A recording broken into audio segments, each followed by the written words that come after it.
Well, hey guys, welcome to this episode of the Dreams Guy podcast. My name is John Thomas and I'm the Dreams Guy. We are going to be interpreting another dream. This is my friend Annie. Annie, thanks for coming in. I'm thrilled. I'm glad to be here. So glad you're here. Now, you just made a comment I want to bring up. You said this is the first time that you've really had a dream interpreted other than your husband's. Yes. Your husband's very prophetic, so he gets to help with some of that. But that's really exciting. It is. That's fun. Well, how long ago did you have this dream? Just a month, January 13th, 2022. Okay. Wonderful. Well, tell us what your dream was. Okay. I had to write it out so I wouldn't. In the dream, Ron and I were in the process of moving into a house. In the first part of the dream, there was another couple there, and I think that they were there to watch our children. They had a couple children of their own. It appeared we only had 2 children, and we actually have 4, so I don't know if, we actually only had 2 children in the dream, or the other ones weren't there yet. The children were more like toddler age.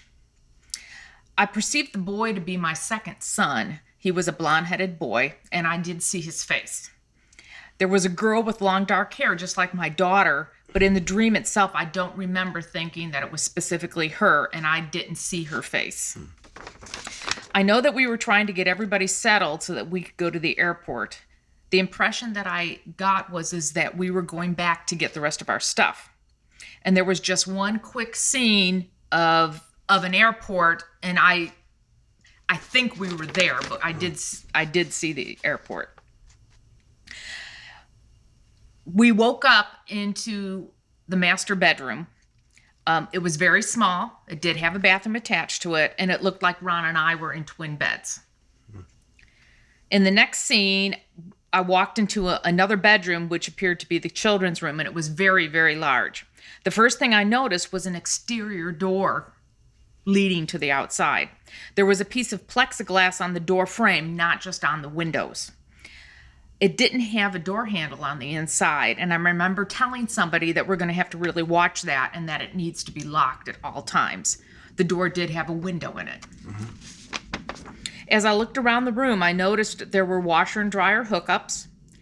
The room appeared to have old-fashioned paneling like from the 1970s, and there was also a counter with 2 bathroom sinks. I did think that maybe we should move the master bedroom into there because it was so much bigger. Okay. As I was looking around the room, I realized there was a cased opening in the wall. I started to go through the opening, which led to a stairway, and I started to go down the stairs, and they were carpeted. It turned out to be somebody else's apartment or house. I said we would have to get a door there because it's not supposed to be open to them. When I came back through the doorway, there was a large alcove in the bedroom, kind of like a completely open walk-in closet. I was looking around to see if that's where the washer and dryer were supposed to go, but the washer and dryer hookups were definitely on the other wall. I noticed in the alcove, the electrical outlets had built-in USB ports, and I remember thinking that that was a really good thing. There was a little corner area around the alcove that had a rocking chair and shelves with toys on it, as if the people didn't take all of their stuff with them. I do know that there were other adults and other kids in the room besides our own because I was talking to them. There was also another exterior door leading to the outside, and people were actually using it and walking through our house to go to that other house. I went to close the door, and the door was sopping wet. The wood was very soft and falling apart. At this point, I realized we had not seen the house before we bought it, and we were starting to have buyer's remorse. I was upset that we bought this house, but then I immediately said, we'll just have to make it all right. And that was it. All right. So let's see how much of this I can remember. Yeah, I know. It was... That's it. It's a fun dream, though. It's a fun dream. So starts out, you are in your house. Yeah. It's not necessarily like the house you actually live in. Correct. But you're in your house, and you're with another couple that are there to kind of help watch your kids. And in the dream, you've got 2 kids, a little boy and a little girl with long dark hair. Yeah. But you never actually saw their faces. I saw the boys. You saw the boy's face, but you didn't actually see the little girl's face. But in the dream, it wasn't a direct connection with your physical children. One of them, the boy appeared to be one of my children. Okay, the boy did appear to be, But you weren't sure with the girl because Correct. you didn't actually. Okay. So, but in the dream, there's just the two of them, Yep. and this other family is there to help, and they're there to help because you're packing up so you can get ready to move to this other place. And you've got to kind of get things around because you've got to get to the airport on time. And that transition happens. You can kind of remember the airport, but can't remember details. Right. And then scene changes, and it's like you're waking up, and you're in this master bedroom, which is in the new house. Yep. And you and Ron are in twin beds. And you get up, it's a nice room, and you go into where the children's room is. And the children's room is a much bigger room. And there is, there was the washer and dryer hookups. There was a door that was leading to the outside, but it didn't have a handle on the inside. And it kind of had like this plexiglass casing around it. And you were thinking, or you made the comment, like, we need to make sure this stays locked all the time because we don't want this to be an opening. Yeah. And you're still looking around the room, and it has like this old wood paneling from like the 70s or something on it. And when you look in this one direction, you see an opening, like a door opening, but there's no door there. And so you look at it, and it's actually stairs going down. So you're going down the stairs, they're carpeted. And as you're going down the stairs, you realize, wait a second, this is going into somebody else's apartment. Like, that's not good. There shouldn't be open to our house. So we're going to have to put in a door there so that it's not just open, so they can't come in. We can't go in there. And then you notice this alcove. When you come back into that room, you notice this alcove is kind of like a walk-in closet, but without doors. And there's paneling, or not paneling, I don't know if there's paneling, but you talked about the outlets that were there and how cool it was that they actually had USB ports as well as electrical ports on the outlets. And you're like, oh, that was a really good idea. And you can also see this shelf where there's some stuff there, and you're wondering if it was left from the previous people. It's kind of like toys and that kind of stuff. And then you notice that there's another door, and there's people in the room, a variety of people, not just your own family. Yep. You'd interacted with them at different points, but they're coming. You realize they're actually coming in and out of this other door that leads outside that's also in that house. And so you go to close the door, and when you do, you realize this door is sopping wet. Like, the wood is starting to fall apart. You're like, oh, this isn't good. Like, what did we do? Why did we never even looked at this house before we bought it? Oh, did we make the right decision? This is concerning. And that's when you woke up. And I said, well, we'll just have to make it right. We're just going to have to make it right. And that's when I woke up. That's when you woke up. Okay. Yay. I know, there was a lot there. Yeah. Well, you've got some basic pieces. You kind of got two basic pieces, and then the details fill in. You know, two basic pieces, moving into a new place, right? And then the whole buyer's remorse. Like that piece is, everything else is details, and they all has meaning. But if you can figure out those pieces, you're going to get the main part of the dream. So houses usually represent an aspect of your life. It's not your actual house that you actually live in. So it's not talking about your physical home. It's talking about some other area of your life. And this is related to family dynamics. Now, your kids are toddler age, which in real life, your kids are not toddler age, not. Right? So, you know, there's this, this is metaphor. So this is about family dynamics and how this is affecting our family. This is an area of our life, family dynamics, and there needs to be a shift. And to be able to get to the shift, the only way to get to that shift is a spiritual transition. So an airplane goes into the air. Air can represent the things of the spirit. So having to go somewhere in an airplane, a lot of times it'll talk about destiny, but can also talk about needing to transition, a spiritual transition. And so you're going to need to transition. There's some things that need to end, and you've got people that are helping you, but there's also some new beginnings. But where you're going, everything is not perfect. Like, there's still some stuff from the 70s. There's still some stuff from when your kids were toddlers, right? Mm-hmm. That needs to be dealt with. That's the paneling on the walls. Like, there's some old stuff that's there, but there's also some new stuff. There's some influence of the world that needs to be very carefully taken care of. You need to lock that up. Don't let that. There's a lack of boundaries in relationship with others. Needs to be clarified. Needs to be, wait a second, that we need to clarify boundaries like this. There needs to be a door here. We can't just have this open into other people's lives. Like, there's part of our lives that's not for everybody, and then there's part that is. That's There's a reality there. Usually in a bedroom, you don't have a washer and dryer hookup, right? But washer and dryer is how you clean your clothes. Clothes will a lot of times talk about giftings, your spiritual giftings or your natural giftings. And you're going to have in this new place, like you're going to have access to be able to clean those things up, to maintain them well. Because it's not because you were seeing anything dirty that needed to be cleaned. It's just normal maintenance. Like you just wash your clothes on a regular basis because that's the right thing to do. So it's not saying there's something bad that needs to be fixed, but it's just rather like you have to have the facility to maintain these spiritual gifts, to renew them on a regular basis. The power is actually very modern. Everything else is old, but the power is modern. There's going to be fresh power that's available, and that's really good. And it's not just for just like the normal thing. I mean, the USB ports, like that's why I'm saying it's modern. It's fresh. It's something brand new that's there. But there's also some stuff that's left over from other people, some childish things that are going to need to be cleaned up. But the other door, so the one I thought was really about the world. Okay. The one is about private life and the connection between the private life. Like there's going to have to be some clear separation. Not that you don't ever let anybody in or ever anybody out, but there needs to be a choice, right? There needs to be a door there, not just an opening.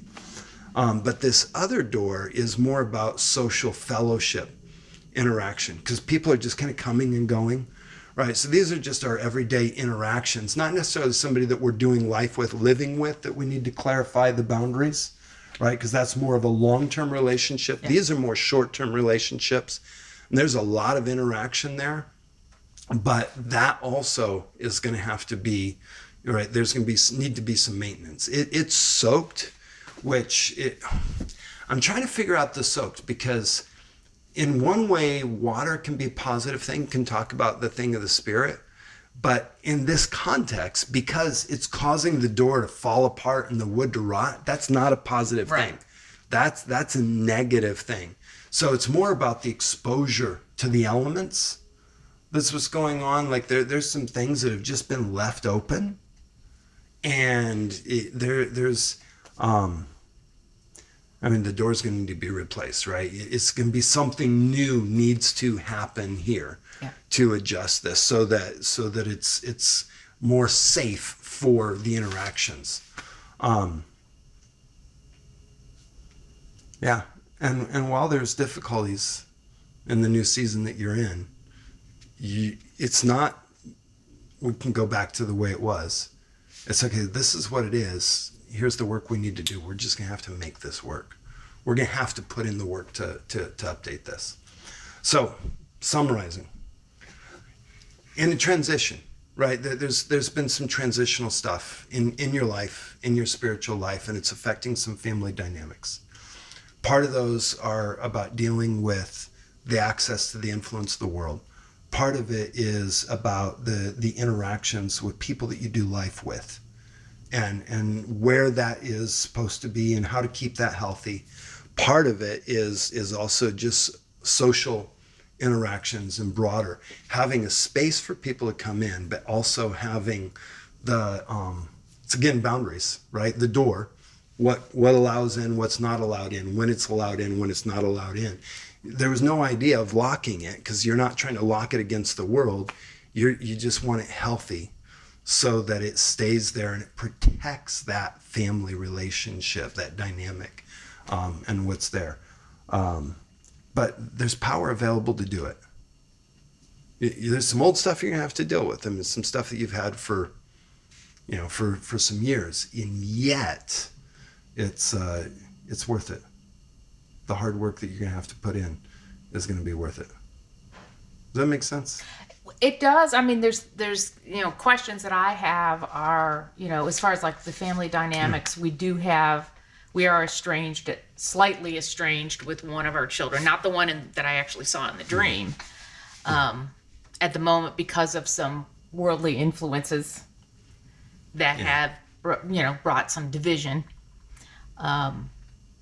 So, that kind of makes sense there, and we're just, we have not shut the door. Yeah.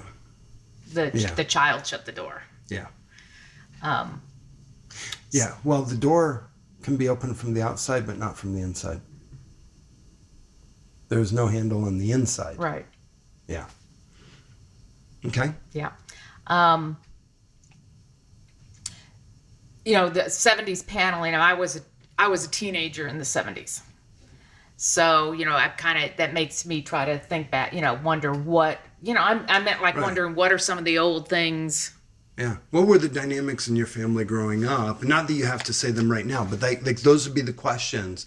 Like from that time period, what would be normal in our interactions? Because it's right on the walls. It's written on the wall, if you will. It means it's very obvious. It's not hidden stuff that's in a closet in a back corner, but it's just the normal interactions in that family dynamic from that time period. And what of that is something that's going to need to be renewed now, dealt with? You take one down, put up something new, something different.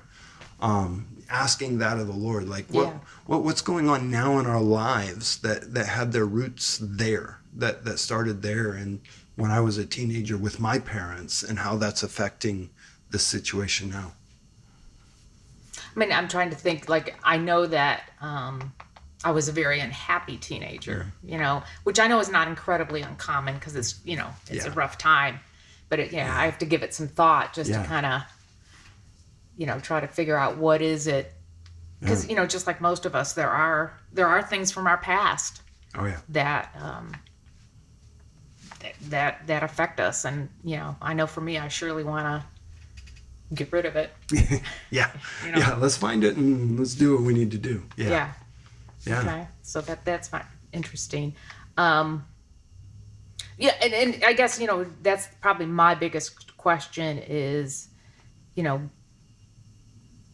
trusting that God is going to show me the things that have been left behind that have to go. Yeah. And, kind of like, okay. In some ways, but, like for me, some of it's scary, but it's like, why, in my mind, I have to tell myself, why is it scary if you're going to get rid of something that could possibly hold you back or cause problems with relationships with our own children, which I don't want. Yeah. Because we're really blessed in general to have really good relationships with our adult children. Yeah. Nor with our friends, to have good relationships with them too. Yeah. Yeah. I mean, one of the encouragements is you had the dream. So God is clearly already talking about it. Yeah. He's not going to stop now. Yeah. He's already started. Yeah. So just continue the conversation. He started a conversation. You get to continue that conversation with him. And the thing with dreams, it's not like a book that's closed and it's finalized. It's more like sitting down with a friend and it was the first part of the conversation. It invites the conversation where you continue that interaction. So he started a conversation because he wants to talk about it. Yeah. Yeah. I knew when I woke up in the morning, I knew right away because so many details were, and then just over the day or the next couple of days, anything I remembered, just jotting, and there was so much that I remembered. I mean, it's very encouraging about, the USB ports. Yeah. Because I remember that was very, it was like in the midst of things that seemed not really nice, not really right. Yeah. Going in and just going, oh, and that's a good thing. That's really good that that's there. Yeah. Yeah. Which, like you said, basically is fresh power, modern power. Yeah. The power for today. Yep. Which is great. Yeah. Yeah. Very cool. Any other thoughts, questions? It's one of those things. I'm sure I'll walk out the door Yeah, and I'll walk out the probably door. have. Is there any significance to seeing that one son's face? Like I said, he's not the one that we're estranged with, but actually seeing his face. I mean, seeing him like he was when he was like 3 or 4 years old. Yeah. Well, it's probably there's a transition in the relationship, and so with your kids, and probably specifically those two, that son and your daughter. but more specifically with the son that this dream is talking about. So it's not that it's not about the others, right? But it is about them. Does that make sense? Well, they're the two that, I mean, you're probably closest to right now. They are. Yeah. At the, I'm talked to all the time. That son, we see him regularly. Yeah. He's very, very, very good to Ron and I as far as feeling like he wants to be sure that he takes care of us. Yeah, that's awesome. And he's my football buddy. It is. It's just a different relationship when he lives close. My daughter doesn't live close, but yet she's, we text. I had to make sure I turned off my phone. You probably get a text. That's great. Yeah. So it's not saying that it's not about the others, but it specifically is about them. That there's going to be some very recognizable application for that relationship. Those relationships. Yeah. Okay. Yeah. Very cool. Very cool. Yeah. I guess just trying to think, when in the part where Ron and I woke up in the master bedroom, anything about the fact we were in twin beds, which that's not. Yeah. Not normal. Yeah. Well.